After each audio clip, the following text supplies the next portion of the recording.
এটা হচ্ছে একটা রিচার্জেবল সিলিং ফ্যান। আলহামদুলিল্লাহ আপনারা অনেকেই আমাদের কাছ থেকে এই ফ্যানটা কিনেছেন। এটা হচ্ছে একটি চার্জার সিলিং ফ্যান।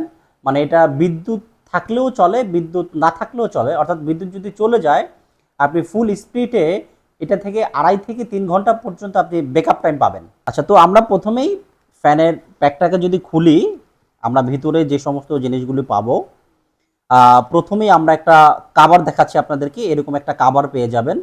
তো আমরা এই কাভারটাকে জাস্ট সাইডে রেখে দেই। তারপরে ধরেন আপনি পাখার ডিজাইনটা পাবেন। এখানে আমাদের যে পাখার ডিজাইন, এই ডিজাইনটা পাবেন যেটা পাখার ভিতরে সেট করা হয়। তারপরে ধরেন ফ্যান ফিটিং করার যেটা একটা পাইপ থাকে, এই পাইপটা আপনারা পাবেন এবং পাইপের ভিতরে একটা সেফটি ক্লিপ দেওয়া আছে। এটা যখন আমরা খুলবো আপনাদেরকে দেখাবো। এটাও আমরা পাশে রেখে দিলাম।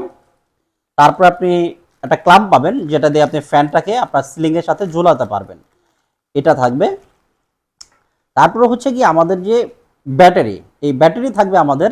ব্যাটারিটা দেখতে ঠিক এরকম হবে, আপনারা নিশ্চয়ই দেখতে পাচ্ছেন। ব্যাটারিটা এরকম হবে। এটার সাথে জাস্ট 2টা তার থাকবে। এই 2টা তার হচ্ছে গিয়ে এসি সংযোগের তার।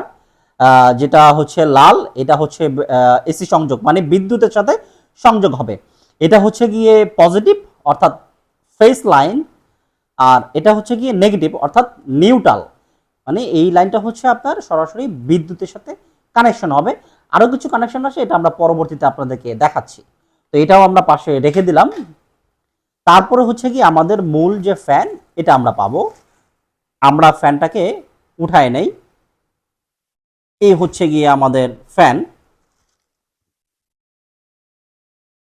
এইটা হচ্ছে গিয়ে আমাদের ফ্যান।